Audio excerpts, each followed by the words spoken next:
வணக்கம் நண்பர்களே.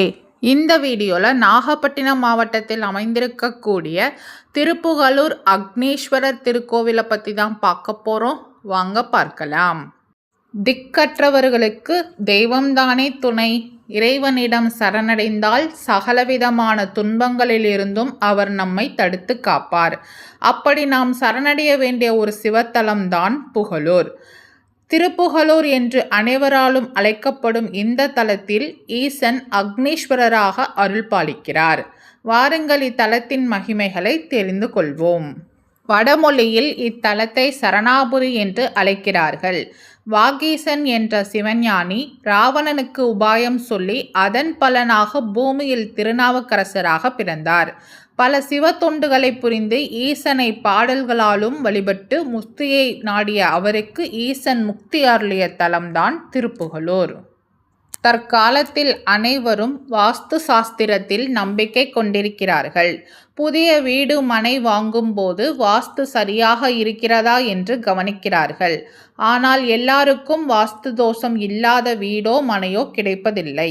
அப்படிப்பட்டவர்களுக்கு ஒரு புகலிடமாக அமைகிறது திருப்புகலூர். சகலவித வாஸ்து பிரச்சனைகளையும் தீர்க்கும் தலம் இது. புதிதாக வீடு கட்டுவோர் பூஜிக்கப்பட்ட கற்கள் வாங்கிச் செல்லும் கோவில் இது. நாற்புறமும் அகலி சூழ பிரம்மாண்டமாக அமைந்திருக்கும் இந்த கோவிலின் மூலவர் அக்னீஸ்வரர், சரண்யபுரீஸ்வரர், பிரத்யக்ஷ வரதர் என்ற பெயர்களும் அவருக்கு உண்டு. இங்குள்ள அம்பிகை கருந்தார்குழலி சூலிகாம்பாள் என்ற திருநாமம் கொண்டு அருள் பாலிக்கிறாள். நிறைமாத கர்ப்பிணி ஒருத்தி பிரசவ வலியால் துடிக்க ஆதரவற்ற அவளுக்கு அம்பிகையே மருத்துவச்சியாய் உதவி செய்தாள். அதனாலேயே இந்த அம்பிகைக்கு சூலிகாம்பாள் என்ற திருநாமம் உண்டாயிற்று. கருவுற்ற பெண்கள் சுவப்பிரசவமாக வேண்டிக் கொள்ளும் தாயாக இங்குள்ள அம்பிகை கொண்டாடப்படுகிறாள். இவள் தினமும் சாயரட்சை காலத்தில் ராஜராஜேஸ்வரியாக காட்சி தருகிறாள். அவ்வேளையில் வணங்க பதவி உயர்வு, செல்வாக்கு, சொல்வாக்கில் சிறந்து விளங்கலாம் என்பது நம்பிக்கை. மேலும் திருமணம் மற்றும் மகப்பேறு வேண்டுபவர்கள் இந்த அம்பிகைக்கு வெள்ளிக்கிழமைகளில் வெள்ளை புடவை சார்த்தி அர்ச்சித்தால் வேண்டியது நடக்கும் என்கிறார்கள். இறந்த காலத்துக்கென பூதேஸ்வரர், நிகழ்காலத்துக்கென வர்த்தமானேஸ்வரர், எதிர்காலத்துக்கென பவிஷ்யேஸ்வரர் ஆகிய 3 காலத்துக்கான லிங்கமூர்த்திகள் அமைந்த ஒரே ஆலயம் இது. ஆதி சித்தர்களான 18 சித்தர்கள் வழிபட்ட ஆலயம் இது. இங்கு ஒரு சித்தரின் ஜீவ சமாதியும் உள்ளது. அது போகரின் சமாதி என்று நம்பப்படுகிறது.